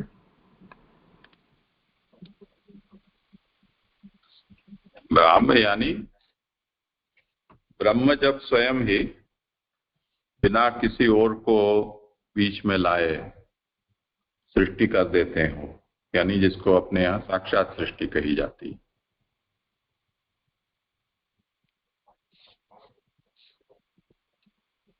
तो इसमें ये जो है जो कहा ना, आप ही कारण, आप ही कर्म, आप ही आधार है, ऐसा समझना ना, आधे भी है ऐसा, ये ऐसा जब होता है तो इसमें ये समझना। हाँ, धन्यवाद, प्रणाम, समझ में आ जाए।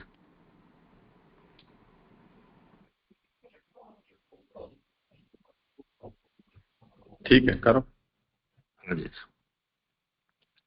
यहाँ एक प्रश्न होता है कि यदि भगवान ही सब कुछ कर देंगे तो फिर ब्रह्मा क्या करेगा। तो अभी यहाँ पे ये शंका आ रही है कि भगवान ही सब कर देंगे तो ब्रह्मा क्या करेगा। इसका उत्तर देते हैं कि अमोघ संकल्प इति, सफल है संकल्प जिसका, ऐसे भगवान है। भगवान विचार मात्र से सब कुछ कर देते हैं, केवल कृति ही ब्रह्मा से करवाते हैं। यहाँ यह भी प्रश्न होता है कि भगवान ही अकेले सब कुछ जगत की रचना करते होंगे, इसलिए मालूम पड़ता है कि वह तो ब्रह्मा आदि के रूपों को बना लेता होगा और ब्रह्मा सब अन्य निर्माण करता होगा। इसके उत्तर में दृष्टांत सहित कहते हैं कि पूर्ण नाभि ही, इस तरह जिस तरह मकड़ी किसी अन्य साधन की अपेक्षा रखे बिना अपने स्वरूप भूत लार से ही जालादि बनाती है और क्रीड़ा करती है, लार के डोरा का जाल बुनती है, उसकी रक्षा करती है और जब चाहती है उसे खा जाती है। अभी यहाँ पे जो कह रहे हैं कि भाई भगवान का इसमें क्या मतलब कुछ है, ये रोल क्या है? ब्रह्मा तो भगवान बना लेंगे और ये जो क्रिया जो चल रही है सृष्टि की तो वो तो इसमें ब्रह्मा जी की मतलब ब्रह्मा जी से जो पूरा कर लिया, लेकिन अभी आगे इसे कह रहे हैं तो ये जो कार्य है वो ब्रह्मा जी कर रहे हैं, लेकिन अभी अपने स्वरूप से रक्षा करता है। एक मिनट, हाँ चादी खा जाती। इस तरह से भगवान भी अपने स्वरूप से जगत बनाता है, अपने स्वरूप से रक्षा करता है और जब चाहता है तब अपने स्वरूप में उसे समेट लेता है। ये जो मकड़ी का यहाँ दृष्टांत देके कहते हैं, वो भी मकड़ी भी ऐसे है, जाला बुनती है अपने में, जब भी चाहिए, नहीं तो स्वयं वो जो है ने अपने में समेट सकती है। यह दृष्टांत केवल एकाकी जगत बनने मात्र में है। तो ये जो जहाँ ये दृष्टांत है तो खाली जगत जो बन रहा है उसमें ही ये जो लागू पड़ेगा। ये जो बात जो मकड़ी का जो दृष्टांत है तो एकाकी जगत बनने मात्र में है, किंतु प्रकृति का प्रकार स्वरूप और भगवान का वह स्वरूप तो फिर भी मेरी समझ में नहीं आया। तो ये जो यहाँ कह रहे हैं ना, मकड़ी के दृष्टांत से ये तो होगा, लेकिन भगवान का जो स्वरूप है वो पूर्णतया वो समझ में नहीं है। कार्य के संदर्भ में ये उदाहरण ठीक है, लेकिन पूरी तरह से वो जो भगवान का जो स्वरूप है और प्रकृति का प्रकार वो समझ में नहीं आया।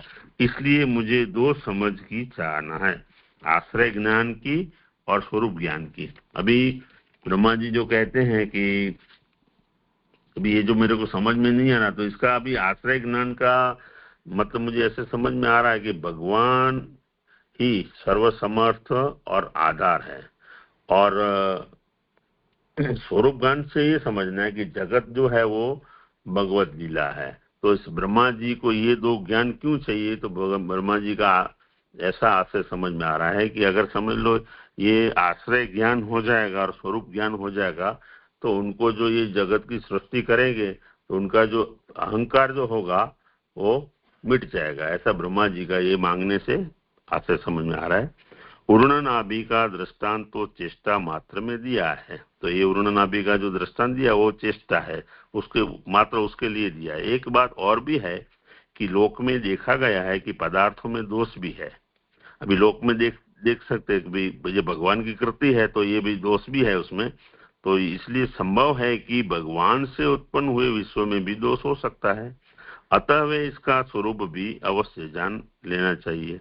यह माना कि कार्य करने में किसी की भी भगवान अपेक्षा नहीं रखता, इस विषय में मकड़ी का दृष्टांत दिया है।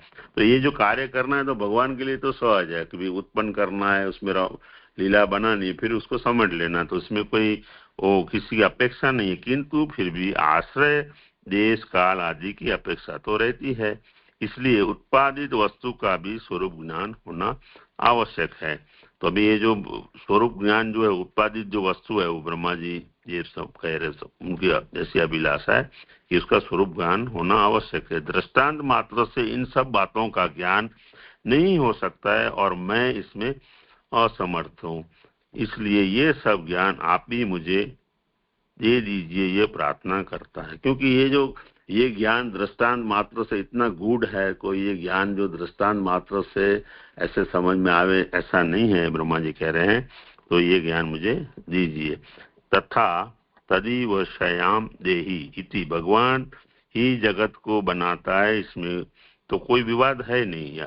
या तो वा ईमान इत्यादि श्रुति भी केवल भगवान जगत को बनाता है इतना मात्र कहती है, किंतु उस जगत का स्वरूप नहीं बताती। अतः आप ही मेरे हृदय में उस ज्ञान को मेरी बुद्धि में स्थापन कर दो। केवल उपदेश दे देने से ही कार्य सिद्ध नहीं होगी। आप मेरे पिता हो, मैं प्रार्थना करूं तदनुसार आपको करना उचित है, यह संबोधन के द्वारा सूचित किया है। हे माधव, हे माँ लक्ष्मी के दव मतलब पति, लक्ष्मी की आप पति हो तो लक्ष्मी का कहा आपको करना पड़ता होगा। मैं भी आपका पुत्र हूँ, इसलिए मेरा कहा भी करना उचित है। तो यहाँ पे जो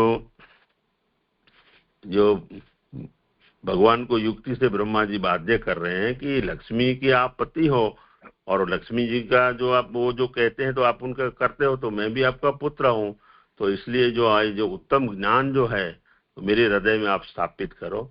ये जो ब्रह्मा जी का ये मतलब यहाँ से, और जी मेरे को यहाँ ऐसा समझ में आया कि ब्रह्मा जी ऐसी याचना कर रहे हैं प्रभु को ऐसे ज्ञान के लिए, लेकिन महाप्रभु जी ने सुबोधनी जी के माध्यम से सब हमारे लिए भी एक ये ज्ञान मिलना किसको समझ में आना मुश्किल है, लेकिन जितनी बुद्धि है थोड़ी भी तो उसमें अपने को बिना याचना की ऐसा पर का ज्ञान जो है महाप्रभु जी दे रहे हैं, ऐसा समझ में आ जाए। धन्यवाद, प्रणाम। हाँ सही बात। यहाँ पे 441 पेज पे जो आया है कि यह दृष्टांत केवल एकाकी यानी के जगत बनाने मात्र में है, किंतु प्रकृति का प्रकार स्वरूप वो नहीं समझ में आया। तो प्रकृति का प्रकार स्वरूप से क्या है? जगत की तो चलो उनको है, उनका ज्ञान है, लेकिन वो कहते हैं कि प्रकृति का प्रकार स्वरूप में जानना है। करो समाज। इसमें मेरे को इतना जो समझ में आ रहा है कि ये दृष्टांत केवल एकाक ही जगत, अनेक सृष्टियां हैं ऐसे अपने को अभी जो दिखलाई देता है इससे भी अनंत है ना ब्रह्मांड, तो उसमें अनंत उसमें जो है वो बनेंगे। जो एकाकी जो है ये जगत जो अपन देख रहे हैं उससे भी अलग है, किंतु प्रकृति का प्रकार, अभी प्रकृति का प्रकार से जी मेरे को इतना स्फुट नहीं हो रहा था, लेकिन ये भगवान का वो जो स्वरूप है वो तो समझ में आ रहा है कि वो जो स्वरूप है वो ये अनंत है, इसकी कोई समझ ही नहीं पावे। ऐसे ब्रह्मा जी जो है, ब्रह्मा जी जब नहीं समझ पावे तो कौन जी समझ पाएगा। लेकिन ये प्रकृति का प्रकार जो शब्द आ रहा है तो उससे मुझे भी इतना जैसे स्फुट नहीं हो रहा है। धन्यवाद, प्रणाम जैसे। नहीं, ये तो आईमानी भूतानी जायन्ते, उससे ये कह दिया कि सब कुछ ब्रह्म से होता है, परंतु जिस प्रकार से पौराणिक सृष्टि की प्रक्रिया में प्रकृति पुरुष और महत्त्व इस क्रम से जो आगे सृष्टि का प्राकट्य होता है वो मैं नहीं समझ पा रहा हूं, तो उसका स्वरूप और उसका प्रकार उसकी जिज्ञासा कर रहे हैं। जी स्पष्ट। जो 442 पेज पे एक दूसरी लाइन आ रही है, यानी एक बात और भी है कि लोक में देखा गया है कि पदार्थों में दोष भी है, इसलिए संभव है कि भगवान से उत्पन्न हुए विश्व में भी दोष हो सकते हैं। ये तो जो पहले ही आ गया कि लोक में देखा गया है कि पदार्थों में दोष भी है, तो फिर उसका इसलिए से भगवान से कैसे वो समझ में नहीं आया?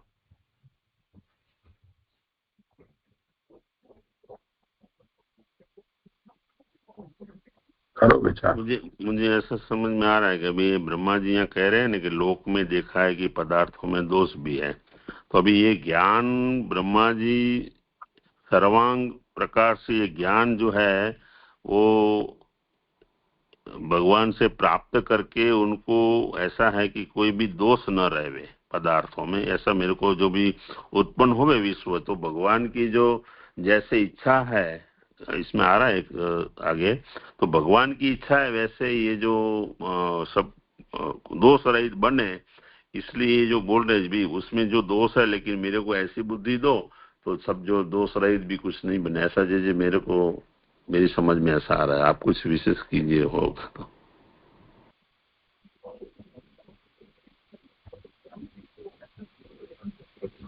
ये सब विषय सुबोधनी में तो नहीं है, विवेचक ने अपने दृष्टि से इसमें ये डाला है। मूल में तो केवल इतना ही है कि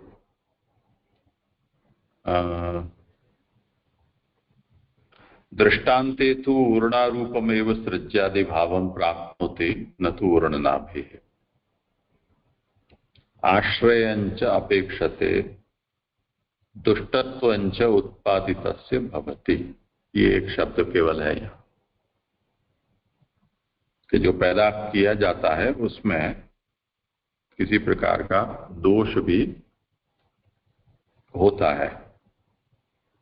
अतः तस्य स्वरूपम ज्ञातव्यम, तो मैं उसके स्वरूप को जानना चाहता हूं। इसका ये विवेचन इन्होंने किया हो, ऐसा लगता है कि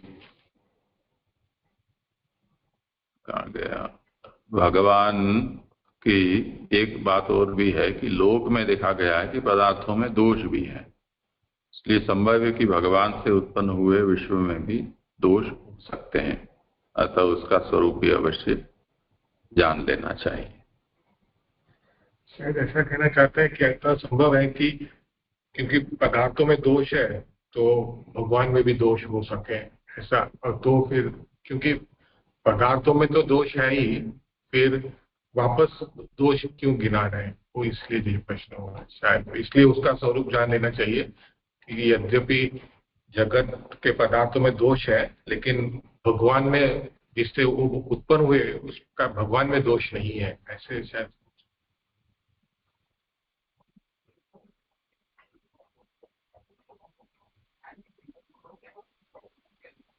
नहीं, ऐसे नहीं। पूर्ण नाभि का जो उदाहरण है तो यथोर्ण नाभि तंतुनोच्चरेत यथाग्ने क्षुद्रः विस्फुलिंगा विचरन्ति, ये उपनिषद का वचन है। तो पूर्ण नाभि तंतुनोच्चरेत ये उदाहरण दिया गया है। तो मकड़ी से जैसे जाला, तंतु यानी जाला, तो जो उदाहरण है उसमें ये है कि पूर्णा रूपमेव सृज्यादि भावम प्राप्नोति न तो पूर्ण नाभि, यानी मकड़ी खुद सृष्टि रूप नहीं होती है, परंतु मकड़ी में से जो जाला निकलता है वो उसकी सृष्टि बनती है, ऐसा यहाँ उदाहरण में कहा जा रहा है। तो मकड़ी का दृष्टांत तो ये बात कहता है। अब उसमें प्रश्न क्या होता है कि आश्रयंच अपेक्षते, चलो मकड़ी जाला बनाती है, उस तरह से सृष्टि हुई, पर कहाँ बनी? मकड़ी का जो उदाहरण है उसमें मकड़ी जिस आश्रय में रहती हो, पेड़ में हो या मकान में हो, कहीं भी हो, तो वो मकान वगैरह तो पहले होने चाहिए। तो आश्रय इस सृष्टि का क्या है, वो तो ये उदाहरण से पूरी बात समझ में नहीं आती है, तो वो बात भी होनी चाहिए। और दुष्टत्वंच उत्पादितस्य भवति, जो पैदा किया जाता है उसमें दोष भी देखे जाते हैं। तो अब जैसे मकड़ी को हम देखते हैं तो वो कभी ऊपर से नीचे उतरने के लिए या नीचे से ऊपर जाने के लिए प्रयास करती है, उसमें कभी वो जाल टूट भी जाता है, गिर भी पड़ता है, तो जाल में दोष हो गया ना एक तरह का।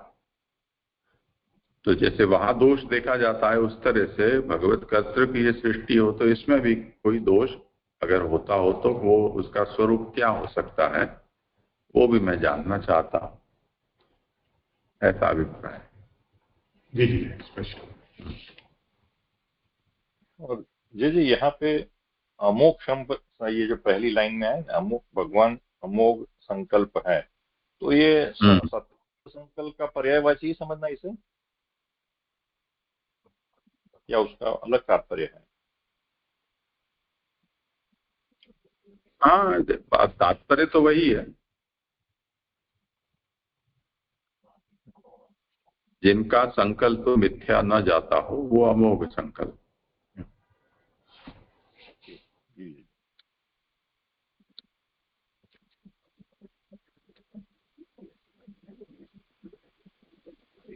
आगे करो। हाँ जी जी, अभी आगे इस तरह से ब्रह्मा ज्ञान के विषय में प्रार्थित 2 वरों का निरूपण करके अब क्रिया के विषय में भी 2 वर मांग रहे हैं। अभी ज्ञान के विषय में जो मांगा ना, स्वरूप ज्ञान और आश्रय ज्ञान, तो अभी क्या करें तो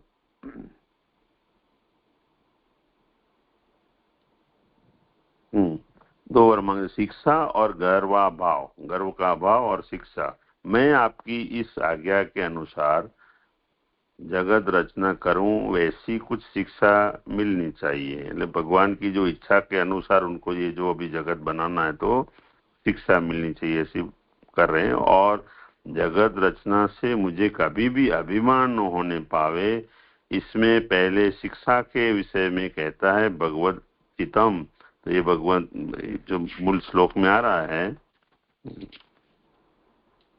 भगवद इच्छितम अहम कर्वाणी अतंद्रित, तो जो यहाँ से जो आप मुझे सिखाइए कि इस प्रकार से सृष्टि की रचना करो, अन्य विषयों को छोड़कर केवल इच्छित कर्तव्य विषय पर बोध कराने वाली क्रिया का नाम शिक्षा है।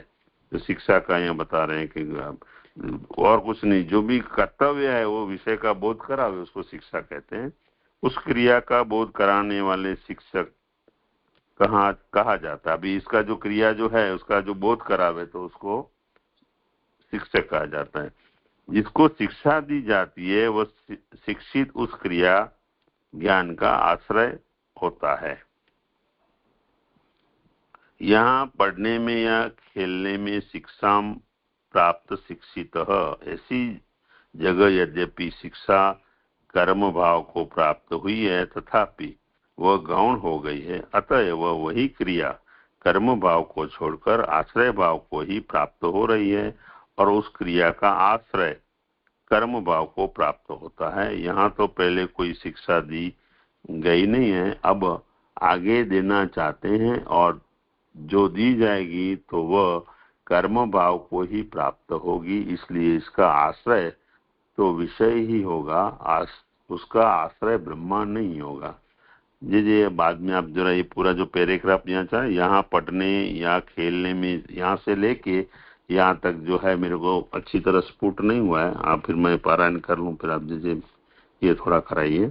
यह विषय जगत रूप है, ऐसी अवस्था में यह तात्पर्य होता है, हे भगवान इस जगत को पैदा किया जाएगा, उससे उसमें जैसी शिक्षा उचित हो वो मुझको आप दे। अभी इनका अभिप्राय ऐसा है, जो आपका जो इच्छित है प्रभु का जो इच्छित जगत बनाना, तो उसकी ये जो शिक्षा की याचना कर रहे हैं, पीछे मैं यह उस तरह की शिक्षा लेकर जैसा उचित होगा वैसा करूंगा। तटसाल प्रभृति में गुरु पट्टी पर अक्षर लिखे होते हैं और बच्चे से कहे कि वो इस अक्षर पर हाथ की पेंसिल वाली अंगुली फेरते रहो, जो मतलब इसको ये चटसाल बोले तो मतलब जैसा बोर्ड जैसा है, तो उसके ऊपर जो अक्षर लिखे तो बच्चा जो है उसके ऊपर घुमाता है अक्षर के ऊपर, तो वो अक्षर जो है उसके ऊपर उंगली फेरते रहो। यह बालक तदनुसार उंगली फेरता रहता है, अक्षर लिखना आ जाता है। तो ये आसान जो पूछ रहे हैं, ऐसा मेरे को मैं करना चाहता हूँ, जो आप चाह रहे हो, जैसे आप बनाना चाहते हो वैसे का वैसा मैं इसकी कॉपी करूँ। मतलब बच्चे इसमें उंगली फेरते हैं तो बच्चों की वैसे ही वैसे अक्षर ये कॉपी होती है, अक्षर लिखना आ जाता है। छपे हुए अक्षरों पर भी गुरु बच्चे का हाथ अपने हाथ में लेकर उंगली फिरवा सकता है, और ऐसा कोई कोई करते भी है, किंतु उसमें बहुत मेहनत करनी पड़ती है और पट्टी पर अक्षर लिख देकर उसके ऊपर उसकी अंगुली फिरवाकर सिखाने में गुरु को मेहनत कम पड़ती है। तो ये बता रहे हैं कि दोनों तरीका है, लेकिन इसमें गुरु को मेहनत कम पड़ती है। तो ब्रह्मा जी भी ऐसा यहाँ तात्पर्य है कि प्रभु को इतना इसमें समझाने में शर्म ना पड़े, तो इस तरह का ये तरीका जो है ब्रह्मा जी को ठीक लग रहा है। मेरे हृदय पर जगत के संस्कार पैदा करके मुझे उस पर सिखाया जाए, उसकी अपेक्षा तो अपनी इच्छा अनुसार, जो अभी जो भगवद इच्छितम जो श्लोक का आरंभ में कहा, तो अभी ये जो इसका कह रहे हैं को अपनी इच्छा अनुसार जगत बनाकर मुझे सिखाया जाए, यही सहज है, इसमें मेरा हित भी है। नमूने के अनुसार पदार्थ बना देने वाला कसूरवार नहीं होता, इसी तरह आप जिस प्रकार का जगत बना कर देंगे मैं भी उसी प्रकार से आगे सीखने के लिए उस पर वैसे ही अपनी क्रिया करूंगा। अभी आगे, ब्राह्म कल्पीय जगत आदि दैविक है और साक्षात भगवत रूप है, इसमें जगत का स्वतंत्र कोई भी अंश नहीं है। इसी जगत का निरूपण न यद इदमे अग्रे आशय, जो ये जो ब्राह्म कल्पीय एकदम शुरू का, तो ये जो साक्षात स्वरूप है, और न यद इदम अग्रे आश इत्यादि श्रुति स्तुति में किया है। यह प्राथमिक जगत है, ब्रह्म रूप है, आनंदमय है और केवल सत्य है। इस पर से द्वितीय जगत होता है वो पाद्म जगत। अभी जो ये पाद्म जो कमल प्रकट हुआ है और जैसे ये जगत बनेगा तो ये इसको बोलते हैं ये पाद्म जगत है, जिसकी प्रतिज्ञा ये ब्रह्मा कर रहा है और जिसकी शिक्षा भगवान देंगे। अभी ये जो जगत बनेगा वो पाद्म जगत होगा, तो जो आदिदेविक जगत है वो तो प्रभु ने जब ये इच्छा की वो उसके पहले वो आदिदेविक। अभी ये जो ब्रह्मा जी जो बनाएंगे तो वो शिक्षा भगवान देंगे। फलक पर अक्षरों की तरह वो प्राथमिक मूल जगत है, ब्रह्मा का बनाया माया करणक द्वितीय जगत आध्यात्मिक है। इसकी ही सूचना ब्रह्मा कर रहा है। भगवद इच्छितम अहम कर्माणि जो श्लोक में आया है वो। यहाँ कोई कहे कि इस तरह करने से कदाचित तुम्हें आलस्य हो जाए और हृदय में ज्ञान संपादन करके पैदा करने में आलस्य न होगा, तो इसका उत्तर देते हैं कि अतंद्रितः मैं कुछ भी आलस्य न करता हुआ आपकी आज्ञा का पालन ही करूंगा और यह ठीक भी है। अर्थात आपकी आज्ञा पालन करने में किसी को भी आलस्य नहीं हो सकता है। तो यहाँ पे भगवान, इनका अभिप्राय ब्रह्मा जी का ऐसा है कि भाई भगवान जैसे चाह रहे हैं वैसा का वैसा हो, आलस का कोई कारण नहीं है, लेकिन प्रभु जो चाह रहे हैं वैसा का वैसा हो जगत में बनाओ, वो उनके लिए वो ऐसा मतलब याचना इसलिए हो रही है। यहाँ यह प्रश्न होता है कि ऐसी प्रार्थना क्यों करते हो? तो ब्रह्मा उत्तर देता है, नेहमान इति, विश्व के सर्ग को तैयार करने में जब लग जाऊंगा तब आपकी शिक्षा के किंवा आपके ही अनुग्रह से बंधन न होवे, इसलिए ऐसी प्रार्थना करता हूँ। ये उनका तात्पर्य ब्रह्मा जी का ये है कि मैं इसके जो अनुग्रह से मैंने बंधन न होवे। भगवान की शिक्षा से विरुद्ध करने से ही बंधन हो सकता है, और जब आपकी शिक्षा के अनुसार ही कार्य करूंगा तब आपके अनुग्रह से ही सृष्टि में आसक्ति न होगी। तो यहाँ ब्रह्मा जी को समझ में आ गया कि जो अनुग्रह अगर प्रभु का मेरे को हो गया तो मेरे को ये जो आसक्ति जो है ना, जगत में आसक्ति, कोई भी कुछ भी सृजन करता है तो उसको उसमें आसक्ति हो ही जाती है। तो यहाँ ये भी ब्रह्मा जी का अभिप्राय ऐसा है कि मेरी आसक्ति सृष्टि में न हो। यदि कोई भगवान के विषय में कहता हो तो उसका भी यही उत्तर है कि प्रजा सृष्टि में यदि विषमता किंवा निर्दयता आवे तभी भगवान को उस प्रजा सर्ग से बंध प्राप्त हो, किंतु शिक्षा देने में तो भगवान को वैषम्य और निर्दयता प्राप्त नहीं हो सकती। यहाँ ये श्लोक संपन्न हुआ। यहाँ जो मेरा पेज नंबर 442 से यहाँ पे 43 की 2 लाइन ऊपर की वो चीजें पूरा मेरे को एक समझ में नहीं आया। और यहाँ पे दूसरा एक ये कि प्रजा सृष्टि में यदि विषमता किंवा निर्दयता आवे तभी भगवान को उस प्रजा सर्ग से बंध प्राप्त होता है। तो ये जो 2 प्रश्न मेरे को जे मेरे हैं तो ये मेरे को हाँ समझाइए। धन्यवाद, प्रणाम जी।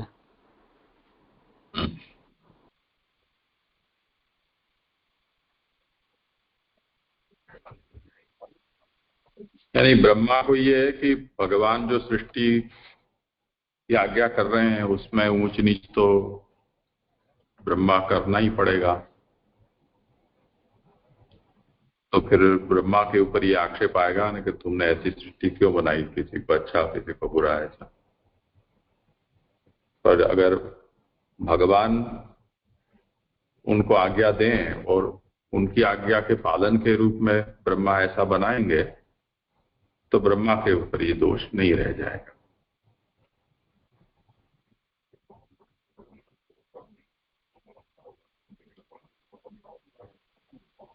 और दूसरा तो व्याकरण वाला विषय है, करना हो तो करो, नहीं तो जय श्री कृष्ण करो। जी अच्छी तरह आप ये समझ गया मैं, ये जो आपने किया हो। हाँ धन्यवाद। भगवान पे फिर वो नहीं आ रहा है क्योंकि प्रभु शिक्षा दे रहे हैं ऐसा समझाया, किंतु शिक्षा देने में तो भगवान को वैषम्य और निर्दयता प्राप्त नहीं हो सकती, यानी दोनों तरह से, यानी ब्रह्मा जी को भी नहीं होगी और भगवान को भी नहीं, ऐसे।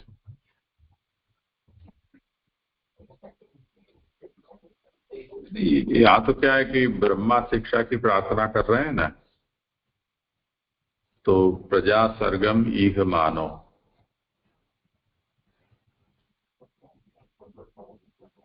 अब प्रजा का स्वर्ग बनाने की यहाँ इच्छा हो रही है और उसके निष्पादन के लिए जो व्यापृत हुए हैं ब्रह्मा,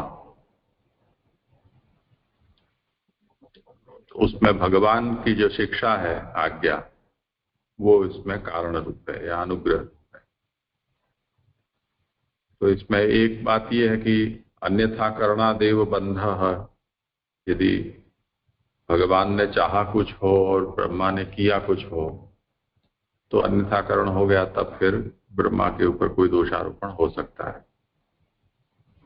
और वैषम्य नैर्घण्य प्रजा सर्गे भगवतः ततो बंधः, और इसमें वैषम्य नैर्घण्य प्रजा सर्ग में होने पर भगवान के ऊपर आएगा और उसके कारण बंधन होगा। शिक्षायां तो न अस्ति वैषम्यम न नैर्घण्यम। तो अब इसमें स्थिति क्या होगी कि ब्रह्मा बीच में ढाल बन जाएगा भगवान की। जैसे भगवान के ऊपर कोई किया दोषारोपण तो भगवान क्या कहेंगे, मैंने तो ब्रह्मा को कहा था, ब्रह्मा ने बनाया, तो भगवान बच गए, उनके ऊपर सीधा दोषारोपण नहीं होगा। तो ये एक बीच में एक मीडियम आ गया है जिससे भगवान में वैषम्य नैर्घण्य नहीं होगा। और ब्रह्मा पे आएगा तो ब्रह्मा कहेंगे मैं क्या करूं, मुझे भगवान ने कहा ऐसे करके, और ये उपाय निकाल रहे हैं। और जो है महाप्रभु जी निबंध में समझाते हैं और आपकी जी उदाहरण से समझाते हैं कि प्रभु पे यानी वैषम्यता और निर्दयता का यानी दोषारोपण नहीं कर सकते क्योंकि सब कुछ भगवान ही बने। और जैसे आप जो उदाहरण समझाते हैं कि हम अगर अपने पैरों से चलते हैं तो इसका मतलब ऐसा नहीं कि पैर भी मेरी ही है, सब कुछ मेरा ही है, तो ऐसा कोई दोषारोपण नहीं कर सकता कि आप यानी पैरों से क्यों चलते हो, पैरों को कष्ट क्यों दे रहे हो, क्योंकि मेरा ही अंग है और मैं इसे चलता हूँ, तो यानी मुझ में ये दोष नहीं लग सकता है कि पैर को यानी पैरों पे हम निर्दयता कर रहे हैं क्योंकि हमारा ही अंग है। तो वो भी तो पक्ष ले सके ना, अगर कोई प्रभु पे दोषारोपण ऐसा करना चाहे तो। हाँ, कर सकते हैं। दोनों तरह से समाधान किया है। आदि सृष्टि में भगवान की लीला है, तो लीला होने से वैषम्य नैर्घण्य का, आत्म सृष्टि होने से भी वैषम्य नैर्घण्य का कोई प्रसंग नहीं है। और द्वितीय आदि सृष्टि जो है उसमें यह है कि वो सृष्टि आगे जो है वो जैसे कि ब्रह्मा के द्वारा की जानी है, वो कर्म सापेक्ष हो जाएगी। तो भगवान ने दे साथ ऐसा क्यों किया, तो उसका जवाब ये है कि तुम्हारे पूर्व कर्म ऐसे हैं, उसके कारण तुम उनको भोगोगे। दो तरह से उसका समाधान देते हैं। ये और एक प्रश्न था कि यहाँ ब्रह्मकल्पिक जो सृष्टि है, ब्रह्मकल्पिक को आदिदैविक बताई और पारमकल्पिक सृष्टि को आध्यात्मिक, तो फिर इसका आदि भौतिक पक्ष क्या होगा? नहीं, आदि भौतिक ऐसे नहीं,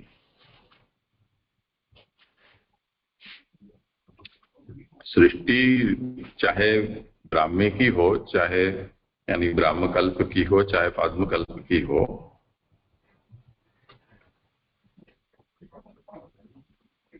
साक्षात ब्रह्म से जो हो रही है तो वो उसका आदि भौतिक स्वरूप भी ब्रह्मात्मक सच्चिदानंदात्मक रहेगा।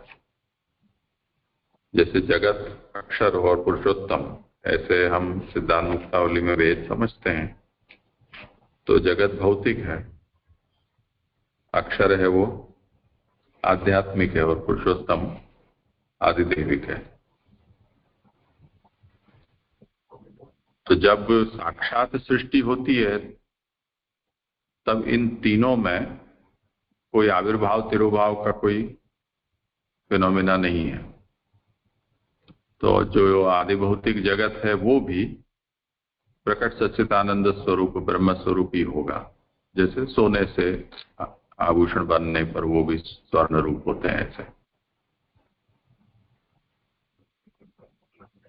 तो उस अर्थ में उसको आदिदैविक कहा जा रहा है।